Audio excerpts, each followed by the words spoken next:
So today we're going to do an experiment. We really need to plant these pumpkins here, and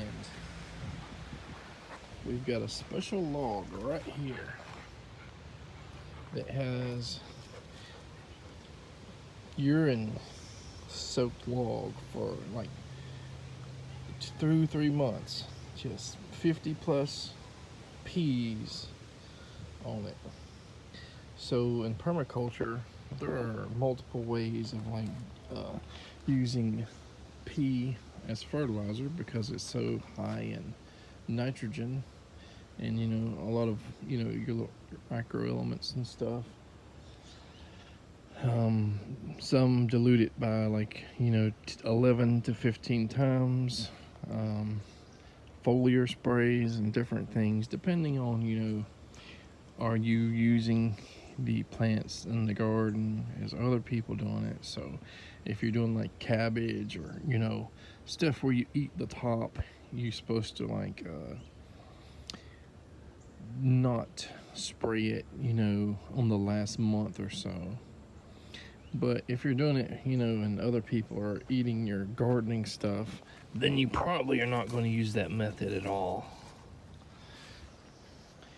But you can buy urea, human urine, in like a granule form in the store, which is the same thing. It's urine, and it's very powerful. Something like 4800 or something after they process it, versus like 10 or whatever. Or what I'm using lately is 12012.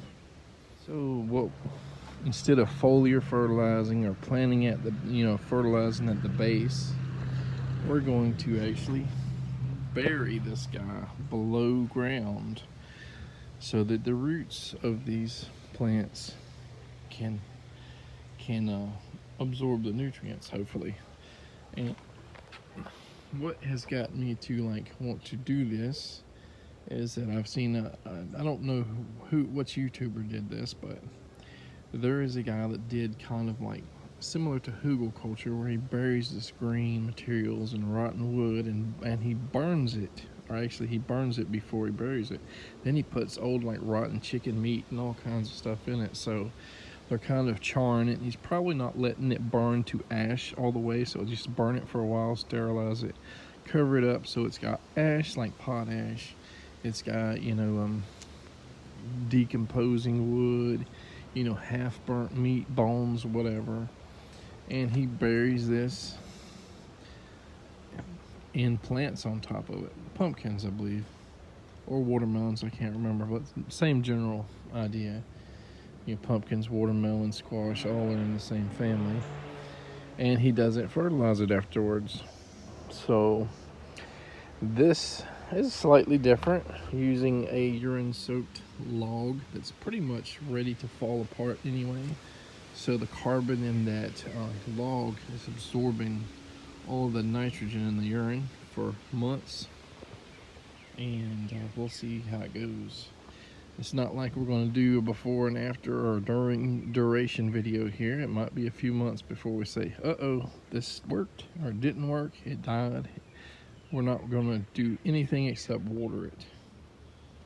The popular method is called the outdoor composting urine toilet or whatever. They put a hay bale or a straw bale somewhere, and the men, they pee on it, and that creates compost. After so long, it just melts and it composts into compost. So will it do the same thing? It's pretty much composted anyway. If I crumbled it with my hands, this thing would probably break apart into 500 pieces. But will it work the same way as composting, ground compost? Or I don't know. I mean, we're just going to try to figure it out. Exciting now because my Chiang Mai 60 is budding out. That one is, and that one down there. Look at there. I didn't have a whole lot of hope for these guys. I put way too long of cuttings in it, and I think I made a video yesterday or the day before about this. But wow, we are getting some budding out. So hopefully that means we're going to have some roots on these two, and I don't know what the other one looks like that's in the ground. Probably not that great. So I took a few cuttings from the autumn olive tree, shrub, whatever. I put, 1, 2, 3, 4, 5, about 7, 8, 9 in there. Put a couple cuttings in various places in the yard, just to see if we can get some of our original shrub to multiply. Remember we just got a small plug of an autumn olive that is different to hopefully pollinate with this guy here. Could still be years away before it's big enough to bloom. The thing is, these autumn olives are supposed to be self-fertile, but they've flowered off and on throughout the years and have never produced a berry, so I'm questioning that. Our pineapple guava did pollinate. You can see it's a little tiny fruit, probably about half the size of an olive. Very hard to spot once the petals fall off of the flowers. Can't promise you that there's more than that on there because I've looked. There could be 1 or there could be up to 3. I'm pretty sure flower number 4 was too old and fell off with no hint of pollination. We still need to get a weed eater around this area and start mulching this thing.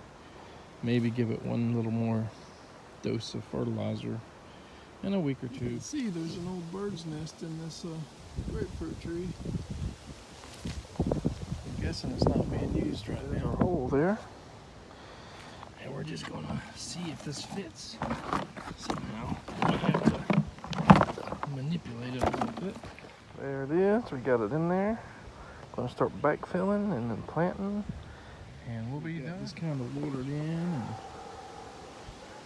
we should get some more rain and all today, and we're gonna see how this goes over the next few months. See if that urine log, pea log, whatever you want to call it, will either kill it, make it do nothing, or make it thrive and just do better than all the others. So we got sunchokes here. I'm gonna plant some of these, at least 1 or 2, and I'm going to see if where I have in mind I can get a deep enough hole for the cassava and do at least a 1 cassava plant there. Got sunchokes there, and the cassava here. Some of our kefir pears that aren't ripe yet. I've tasted them over the last few years. They are horrible. They're not worth, unless they're good in pies or something. I do not know what kefir, whatever pears are good for. So we got all but this guy here in the ground as far as the cassavas. This guy I've been hoping to put in the wetland zone 1 area in a higher mound, possibly in the banana mound, possibly making another mound. Not really sure. Or we could just try to get a bigger container and, try to at least keep 1 mother plant alive so we can get cuttings and stuff, protect it in the winter, chop it a little bit low, and keep cassava going here. Because in the past, after a few years, we would get a cold enough winter that it wouldn't come back. Now, other people in like little microclimates that might be warmer may have had better luck. But that's my luck with my first endeavor, I guess, into cassavas. I'm not sure if you can do them through like root cuttings, propagate them, but usually use like hard stem cuttings, that's what people around here usually, how they propagate it. That's about it for today's episode. It looks like our chaya is looking good. One of the persimmons I've tried to root has already lost all its leaves, so it's probably not going to make it. Another 2 have the leaves on them, but then again, we just got a piece of the root. It broke off when we got it. It's looking good for the Chiang Mai, at least 2 of them out of the 3. Still up in the air whether or not we'll have any of the Illinois everbearing mulberries. I thought I had more cuttings, possibly animals or something pull them out of some of these pots. I got a few small ones, and I got that guy over there. I got another one in one of these really tall containers like that in a different place.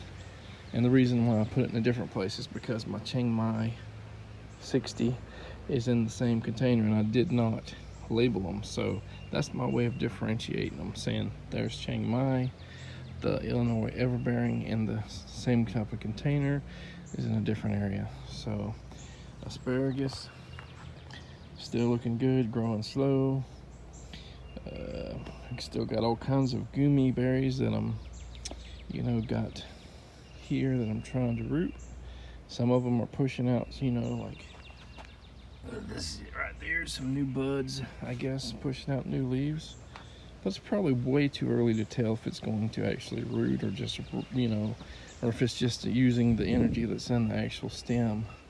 All right, guys, take care.